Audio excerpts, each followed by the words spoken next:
Condado de Fayette, Pensilvania, 1905. Y el turno de noche lleva 6 horas en la batería cuando el aire sobre la hilera 14 de hornos comienza a comportarse de manera diferente, no mal, no alarmante, sino diferente en la forma en que se comporta una estructura que ya ha tomado su decisión en sus últimos minutos. El suelo está caliente bajo los pies a medianoche. Ha estado caliente bajo los pies cada medianoche durante 30 años. Los hombres que trabajan en el distrito de coque de Connellsville dejan de notar el calor de la misma manera que dejan de notar la presión subsónica en sus pechos, la baja frecuencia vibratoria que atraviesa el cuero de las botas y la tibia y el esternón, y se registra no como sonido, sino como una condición permanente de estar vivo en este lugar. 400 hornos de colmena arden simultáneamente en esta batería. Cada uno contiene 1,5 toneladas de carbón de coque a temperaturas que superan los 2000 grados Fahrenheit. La matemática de eso, 400 hornos, cada uno a plena carga térmica, cada uno compartiendo una pared medianera con el siguiente, no es un cálculo que nadie haya escrito en un solo lugar. Un nivelador llamado Joseph, un inmigrante húngaro 3 años desembarcado en Ellis Island, ajusta su varilla de hierro sobre el orificio de carga del horno 112. Esta es la 10.000ª vez que ajusta una varilla de hierro sobre un orificio de carga. No piensa en la bóveda sobre su cabeza. Piensa en la longitud de la varilla y el ángulo de la carga. El horno no lo advierte. La bóveda explota. La mampostería cruza la batería en fragmentos. Joseph ha desaparecido antes de que llegue el sonido. 2 hombres en el banco adyacente reciben la onda de presión en el pecho. Uno no se levanta. Los hornos a ambos lados del horno 112 continúan ardiendo. No se detendrán. Nunca se han detenido por nada. No fue construido para matar. Fue construido para hacer posible el acero. Para entender cómo terminó esto, hay que remontarse a 1840, cuando se encendió el primer horno de colmena en la cuenca de Connellsville. ¿Y por qué? Una vez encendido, nadie planeó jamás apagarlo. La veta de carbón de Connellsville atraviesa el suroeste de Pensilvania, en una franja de aproximadamente 80 kilómetros de largo y 5 de ancho, y lo que la hace extraordinaria no es su grosor, quizás 2 metros en sus puntos más ricos, sino su química. Es carbón bajo en azufre de una manera que casi ningún otro depósito carbonífero en el este industrial puede igualar. Y cuando se quema en el ambiente controlado de oxígeno de un horno de mampostería abovedado, produce un coque metalúrgico de tal consistencia y resistencia estructural que los operadores de altos hornos de Pittsburgh pagarían casi cualquier precio por él. Un operador de horno llamado William Overholt fue de los primeros en comprender esta prima en la década de 1840, y los primeros hornos de colmena comerciales del distrito eran esencialmente grandes hornos de pan construidos con ladrillo refractario local, de 4 metros de diámetro en la base, elevándose hasta una cúpula de casi 2 metros de alto en la bóveda, sin puerta ni sello hermético al gas, solo un orificio de carga abierto en la parte superior y un arco de extracción al frente. El diseño fue tomado de la práctica inglesa de coquización y adaptado para la escala americana, y fue elegido específicamente porque era la tecnología de coquización más segura disponible. No había retorta sellada que pudiera acumular presión explosiva de gas. No había cámara confinada que pudiera fallar catastróficamente. Solo mampostería, carbón y combustión al aire libre que se autorregulaba a través de la geometría de la cúpula. Los volátiles expulsados por el proceso de coquización ardían en la bóveda en una reacción autosostenida, que no requería combustible externo una vez establecida. Cualquier inspector de ingeniería de la década de 1850 que examinara un horno de colmena lo habría llamado admirablemente simple. Los informes del Estudio Geológico de Pensilvania de esa década describían la veta de Connellsville como un recurso industrial singular. Los registros de compras de altos hornos de Pittsburgh del mismo período muestran compradores dispuestos a pagar primas significativas por tonelada por el coque de Connellsville sobre cualquier sustituto. La lógica industrial era clara. La lógica de seguridad era clara. Ninguna de las dos lógicas anticipó lo que ocurriría cuando se construyeran 400 de ellos en fila y nunca se apagaran. Henry Clay Frick comprendía la aritmética antes que cualquier otra cosa. En 1871, cuando tenía 21 años, Frick había pedido dinero prestado contra las tierras de su abuelo y comenzado a adquirir hornos de coque en el condado de Fayette con una agresividad sistemática que alarmaba incluso a los hombres que le prestaban el capital. Su intuición no era metalúrgica, era estructural. La simplicidad del horno de colmena significaba que el costo por unidad era suficientemente bajo como para que la escala se convirtiera en la única variable relevante. Un horno producía 1,5 toneladas de coque por carga en un ciclo de extracción de 48 a 72 horas. 200 hornos producían el caudal que los altos hornos de Carnegie requerían. 400 hornos producían un margen. Frick no inventó la batería de colmena, el concepto de disponer hornos en hileras para compartir paredes medianeras y simplificar la infraestructura del caballete superior se había desarrollado orgánicamente en todo el distrito a lo largo de la década de 1860, pero lo sistematizó a una escala que cambió el carácter del peligro por completo. Cada horno seguía siendo estructuralmente independiente en el sentido de que su cúpula era su propia estructura de mampostería.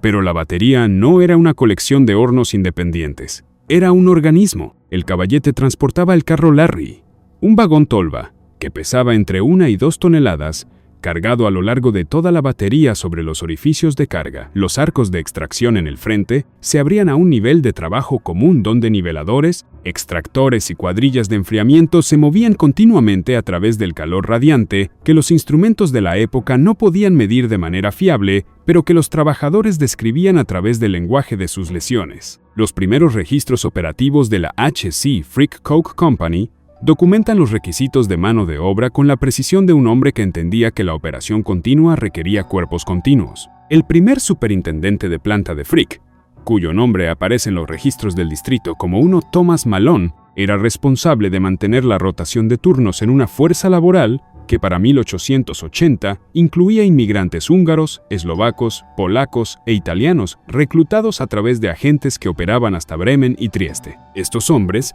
vivían en ciudades de la empresa, cobraban en vales de la empresa, en las tiendas de la empresa y eran atendidos médicamente por médicos de la empresa que registraban las lesiones en registros de la empresa que no salían de ella. El horno que nunca se enfriaba era también el horno que nunca se inspeccionaba en frío. Ese hecho no es una metáfora. Es un protocolo de mantenimiento. No se puede inspeccionar una bóveda de ladrillo refractario bajo carga térmica. No se puede medir la integridad de las juntas de mortero cuando la mampostería está a temperatura operativa. La única manera de conocer el estado estructural de una bóveda de colmena era apagar el horno y dejarlo enfriar durante días, perdiendo una carga, perdiendo un ciclo de extracción, perdiendo una fracción de la productividad sobre la cual descansaba toda la lógica financiera de la operación. Nadie apagaba los hornos para inspeccionarlos. El régimen de inspección que se desarrolló en Pensilvania trataba la evaluación visual desde el nivel del suelo como suficiente. Y la ironía de origen que define todo lo que sigue es esta. El horno de colmena fue adoptado porque era seguro. Su seguridad justificó construir 400 de ellos. 400 de ellos en operación continua acumularon degradación estructural en 400 bóvedas simultáneamente, sin ningún protocolo de inspección capaz de detectarla y sin ninguna lógica económica que hubiera permitido la detección aunque el protocolo hubiera existido. Para 1900, el distrito de coque de Connellsville contenía aproximadamente 30 y 3.000 hornos de colmena en operación, convirtiéndolo en la mayor región productora de coque del mundo. Las operaciones siderúrgicas de Andrew Carnegie en Homestead y Braddock consumían coque en volúmenes que requerían que Frick operara a máximo rendimiento sin interrupción. Las revistas comerciales de carbón y coque de Pensilvania de este periodo describen ciclos de extracción acortados de las 72 horas estándar a 48 y en algunos casos 36 horas bajo presión de producción. La consecuencia no era visible en el momento del ciclo acortado, era visible en el ladrillo refractario. El coque que no ha completado su ciclo de conversión térmica completo retiene compuestos volátiles que continúan desgasificándose durante el proceso de extracción, creando gradientes térmicos desiguales dentro de la cúpula de mampostería. Los ciclos repetidos de extracción acortada sometían al ladrillo refractario y al mortero de cal que unía las dovelas de la bóveda a choques térmicos cíclicos, calentamiento rápido y enfriamiento incompleto que degradaban la resistencia a la compresión del mortero a una velocidad más rápida de lo que cualquier inspección visual podía detectar. Un inspector de minas de Pensilvania llamado David Reese, cuyo distrito cubría partes del condado de Fayette, presentó informes anuales a lo largo de la década de 1890 que registraban las condiciones de los hornos en términos de patrones de grietas visuales y edad operativa estimada. Sus informes son documentos precisos de una metodología que no podía ver lo que necesitaba ver. Registraba el aspecto de la bóveda. No podía registrar lo que estaba a punto de hacer. El médico de la ciudad de la empresa en un distrito como este, un hombre conocido simplemente como el Dr. Krajewski, en un periódico de la comunidad inmigrante que sobrevive, una publicación en eslovaco llamada Národné noviny, que circulaba por el distrito de Connellsville, registraba las quemaduras con la meticulosidad clínica de un hombre que había dejado de sorprenderse por ellas. El calor radiante a una distancia de trabajo de 1 metro a 1,5 metros de un arco de extracción abierto durante el proceso de extracción era lo suficientemente intenso como para causar quemaduras de primer grado a través de ropa de lana. Los trabajadores envolvían trapos húmedos alrededor de sus antebrazos, usaban delantales de cuero, se movían rápido. Habían aprendido el ritmo del horno de la misma manera que un marinero aprende el ritmo de un barco, no como una serie de decisiones conscientes, sino como un conocimiento corporal que les permitía trabajar al límite de lo que un cuerpo humano podía soportar sin daño catastrófico. Y esta normalización era el mecanismo por el cual el distrito acumulaba riesgo sin registrarlo. No existía ninguna estructura formal de reporte de seguridad a nivel de batería. Los datos de lesiones no se agregaban en todo el distrito. El patrón de pequeñas fallas en las bóvedas, los reventones que expulsaban una sección de mampostería hacia el orificio de carga en lugar de cruzar el nivel de trabajo, los colapsos parciales que un superintendente ordenaba parchear con mortero fresco y volver al servicio en un turno nunca se ensambló en una imagen sistémica. Llevaban registros de los hombres perdidos, no llevaban registros del porqué. Una falla parcial de bóveda en una batería del condado de Fayette a finales de la década de 1890 documentada en una breve entrada en el informe anual del Departamento de Minas de Pensilvania de ese año, atribuida a fatiga térmica en las juntas de mortero, clasificada como incidente menor, no produjo ninguna revisión estructural de los hornos adyacentes, ni ninguna reducción en el ritmo de producción. El superintendente ordenó revestir el horno afectado, inspeccionar visualmente los hornos vecinos y continuar las operaciones. La lección codificada institucionalmente por ese evento fue que un reventón era una varianza operativa aceptable. El ladrillo refractario podía fallar, el mortero podía ceder, una sección de bóveda podía caer sobre la carga y expulsar fragmentos ardientes hacia el nivel de la batería. Esto se catalogó como un riesgo conocido en lugar de una señal sistémica. La primera vez que el horno intentó decirles algo, rellenaron el hueco con mortero y siguieron adelante. Lo que ningún documento de ingeniería de la época ensambló en un solo análisis fue la física de por qué esa clasificación era catastróficamente errónea. El diseño operativo del horno de colmena combustión continua, sin estado inactivo, plena carga térmica en todo momento significaba que cuando una bóveda fallaba, lo hacía con máxima energía. La geometría de cúpula que hacía eficiente al horno de colmena en operación, la bóveda curva que dirigía los gases de combustión a través de la superficie de la carga y los evacuaba por el arco de extracción, era la misma geometría que, bajo falla, dirigía los fragmentos de mampostería hacia afuera y hacia arriba, con la eficiencia de una carga moldeada, y la configuración de batería que justificaba todo el modelo económico: paredes medianeras compartidas, caballete continuo, 400 hornos en proximidad operativa, significaba que la carga de choque transmitida a través de una pared medianera por una falla de bóveda llegaba a la mampostería del horno adyacente, cuando esa mampostería ya estaba al límite de tensión térmica, ya ciclando a través de la degradación que los calendarios de extracción acortados habían estado acumulando durante años. Nunca era un solo horno. Siempre era un horno rodeado de 399 más, todos ardiendo a la misma temperatura en el mismo momento, compartiendo paredes a través de las cuales una onda de presión viajaba a la velocidad de la mampostería. El desastre documentado en una transcripción del jurado del forense del condado de Fayette del invierno de 1906 se desarrolló durante una extracción nocturna en una batería de 412 hornos propiedad de una subsidiaria de las operaciones consolidadas de Frick. La bóveda de un horno en la sección central de la batería falló durante el nivelado activo. El fragmento principal, una sección de ladrillo refractario en forma de dovela que pesaba, según la evidencia física del jurado, varios cientos de libras, cruzó el nivel de trabajo con trayectoria y velocidad suficientes para matar instantáneamente a un nivelador y herir gravemente a un extractor que trabajaba a 2 posiciones de distancia. Una falla secundaria en un horno adyacente, transmitida a través de la pared medianera compartida, ocurrió en minutos, expulsando fragmentos más pequeños que golpearon a 2 trabajadores más. Nombrados en el testimonio del jurado están Joseph Horvath, el nivelador muerto en el evento primario, András Fekete, el extractor herido por el fragmento primario, y Michalbenko, un operador de enfriamiento golpeado por escombros secundarios. El superintendente de planta, identificado en el registro del jurado como 1RJ Gallagher, testificó que llegó a la batería dentro de los 4 minutos del evento y que las operaciones en las secciones no afectadas de la batería no fueron suspendidas. Los muertos fueron retirados. Los vivos fueron trasladados a la enfermería de la empresa.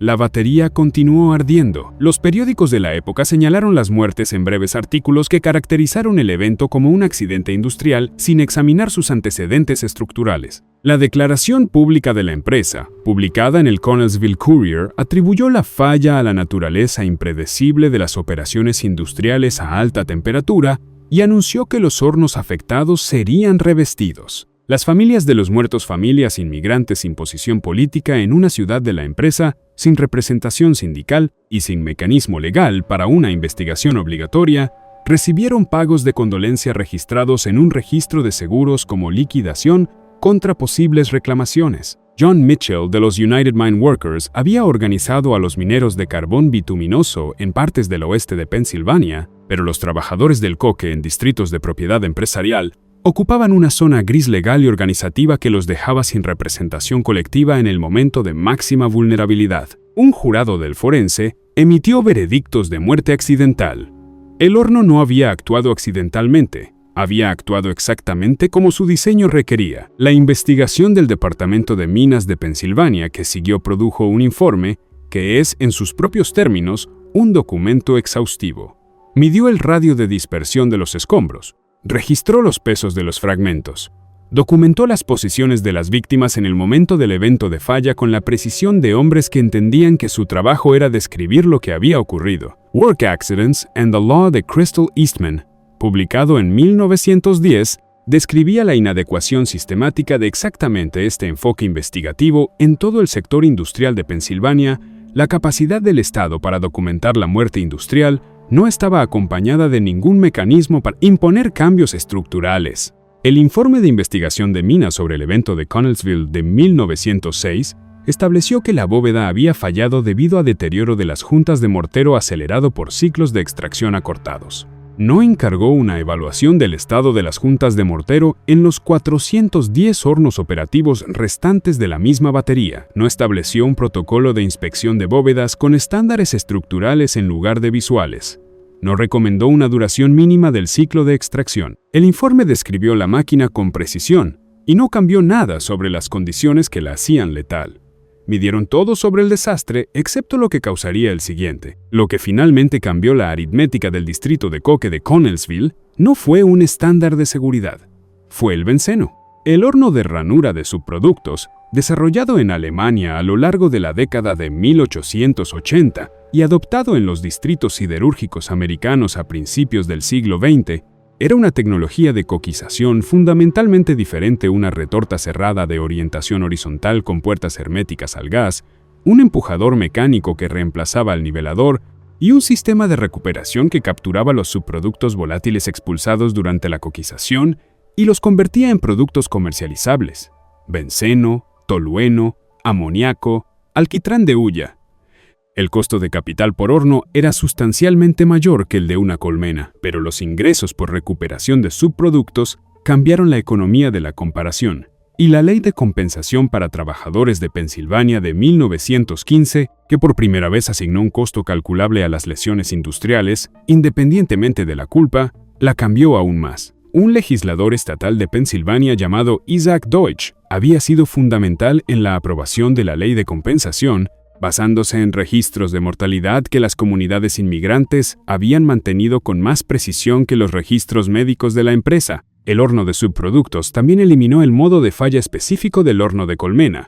Su bóveda no estaba expuesta a la combustión abierta, su estructura no estaba sometida al mismo ciclo térmico, y sus trabajadores estaban separados de la zona de coquización por puertas herméticas y sistemas mecánicos. Los operadores de coque comenzaron a convertir las baterías de Connellsville a producción de subproductos, no porque hubieran concluido que el horno de colmena mataba hombres, sino porque el precio del benceno justificaba el gasto de capital y la ley de compensación hacía la comparación más favorable de lo que había sido anteriormente. La reforma que salvó vidas de hombres no fue impulsada por la preocupación por las vidas de los hombres.